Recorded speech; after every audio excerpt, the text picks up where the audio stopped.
Welcome back, everybody. This is MD Anderson in the Motorhome Studios, but the studio is currently in transit.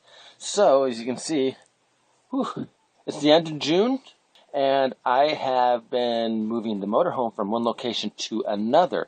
So, I've moved out of one place, but I haven't quite moved to another one. So, right now it is currently about 108 or 109 degrees outside. It's supposed to hit 118, 119 today, so I wanted to hurry and get this done before it got hot. I didn't start the generator because when I was trying to record with the generator to have the AC on, it was just too loud. I couldn't hear myself over the generator of the motorhome. But today, I am excited to go over the next segment of Dragon Eyes Your Dragon Eyes, and that is steps 5 and 6. Step 5 is education from a mentor or find a mentor. And step 6 is study, learn, and prepare. So these are, I think, the two most important steps, because without finding a mentor, we will have to be reinventing our own wheel. So most of the goals that I personally have had somebody to where they have tried it. I've seen what they've done. I said, I want to do that. But I also want to do it better, and I possibly want to do it even easier.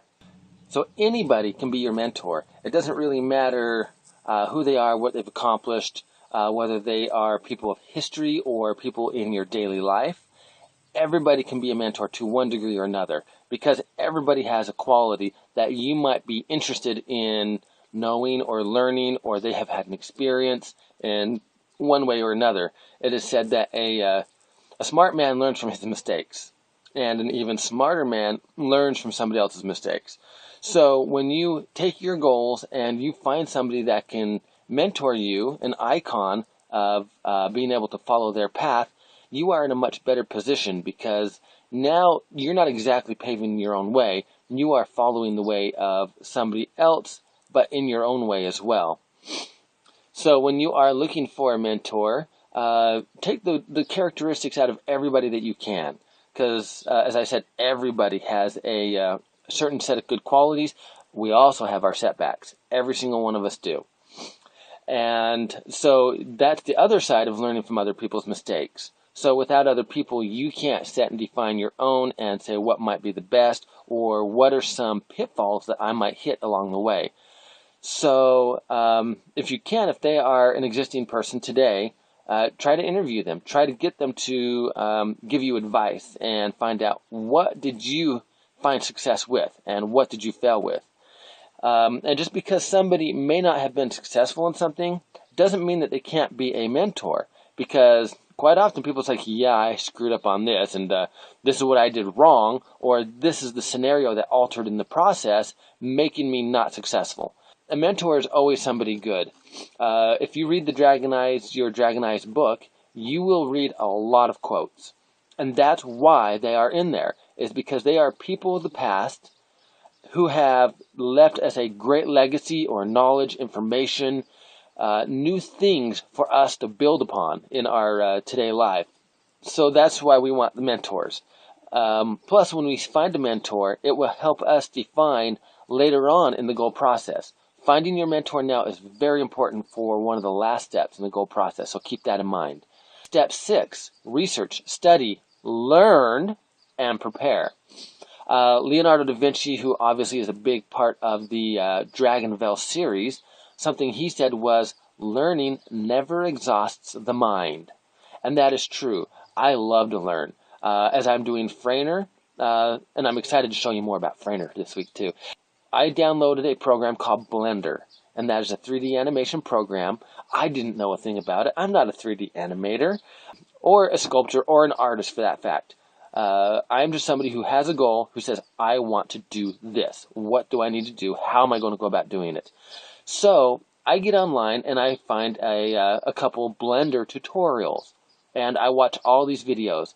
I started with a cube, and I extruded and formed and shaped and moved vertices, edges, faces.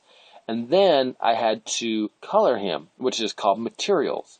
And I finally got that done this week. It took me about a week just to figure out how to make a material go to certain vertices and faces in order to make Frainer. And I just got done this morning watching a video about how to add armature and connect it to the mesh. I know most of this stuff may not make any sense to you, but for me to achieve my goal of an animated dragon to dance with, these are things I've had to learn. So I've had to do a lot of research, finding Blender tutorials and videos, and I've studied them. And there are so many things within Blender. I have to watch the same tutorial 5 or 6 times. I can do 3 or 4 little steps and then rewind, and then 4 or 5 more steps and rewind again. So it is really, really complex software that I'm learning, and I'm proud of myself. You know, even if Frander turns out to be a flop, which I don't think you will, I've learned so much. If anybody wanted to ask me about 3D animation, I have a basis of knowledge now that I have gained just because I have gone out there and done research and studied, and I am learning. So, like I said, I'll take a few steps, I'll apply it, and go back and like, oh, well, I could have done it so much easier, I could have done it so much faster. And when I'm watching these people who do these animated video tutorials, I'm like, man, they're fast. How do they remember all this stuff? And the next part is to prepare for some of our goals. My boat, for one. I've done a lot of research and study and learning and preparing, and a couple of the things I've defined I wanted to do with the boat is I want it to be servo controlled, meaning it's like having a joystick playing a video game. Instead of moving a control knob, I am moving a small joystick to control the entire boat. I don't know any other boat out there that does that, especially with a jet ski size. And then as well, I am all over Craigslist looking for jet skis and jet ski parts, because it's only a 14-foot boat I'm going to build, and it can run easily and quickly on a jet ski motor and engine driveline in order to propel this boat through the water at a great speed. So I've had to done a lot of Craigslist research, and I'm finding some great deals out there, and it looks like I might be able to find an entire engine and driveline for under $250 if I can make it work right. No guarantee, but hopefully. And I'm very excited to learn about that. Plus, I'm going to be making this boat out of foam. A foam boat? Yeah, I mean, if the Mythbusters can make a boat out of duct tape, I'm going to make one out of foam. Such a lightweight, like I said, it's just a jet ski engine, so I don't want much weight inside this boat. And if it's servo controlled, I've had to study what a 12-volt computer and what does it take to go in there, and the drives and the types of servos and the powers, the speeds. So much to learn. I get excited. So when I go back to my defining the obstacles and I am finding money is my problem, no, that's not my problem. My problem is I don't know how to do it. If I had the money, I would probably end up wasting it if I skipped step 5 and 6. Because I'm going to put money where I didn't study, I didn't research, I didn't learn, I didn't prepare properly. And that's one of the things. I am an Eagle Scout, and be prepared is the motto of the Boy Scouts. So that's why step 6 is such an important thing.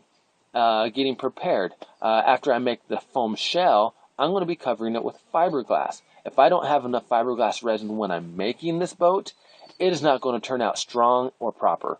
So I've got to make sure I am prepared building or creating a bill of materials, something that tells me how much do I need, how much is it going to cost, or the different ways I can go about doing the same thing. Because quite often I think we get stuck up on this is right and this is wrong, instead of this is one way or this is another, and it's different based on our criteria and our priorities. Because I know I've made decisions for myself in the past, and people's like, what are you doing? And it fit me for my needs and my perspective. And just because it doesn't fit their needs or their perspective doesn't mean I'm wrong. It would be wrong for fitting their needs, but maybe not mine. So that's one thing that we could probably work on more as a human society in general, is there's no right and wrong. So there's just my way or a different way. And a different way isn't always wrong.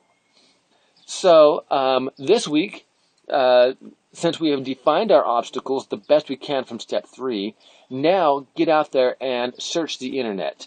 That has been the biggest source of gaining information in today's society, which is the whole process of the Dragon Veil series, which is why it's called Dragon Veils, because every book that I'm going to release is going to be a greater detail sense of information of why the book is going to go the way it goes, and it's a very exciting one. But Mitchell Kapor, he says getting information off the internet is like taking a drink from a fire hydrant. There's so much out there, and again, there's right and wrong in it, or maybe just a different way. There's so much information you can't get it all. Like I said with Blender, there's so many tutorials out there. I've only watched maybe 20 or 30 of the different people doing tutorials, and I learned something different from each one of them who are doing the exact same thing. So there's nothing wrong with knowing more than you possibly can. So I want you to go out there this week, take your goals, see how you can, what you can learn. What are the opposite sides of doing the same thing? You might find that there's a better way to do it than the way you were. Or you might be convinced and saying, yeah, my way was right. So please do that this next week, and make sure you are subscribing. Please share this video to help other people. That is the whole point. And later on, with the goal process, you'll find out how helping other people is a big deal to the goal process. So please share this, pass it on, and I will see you next week.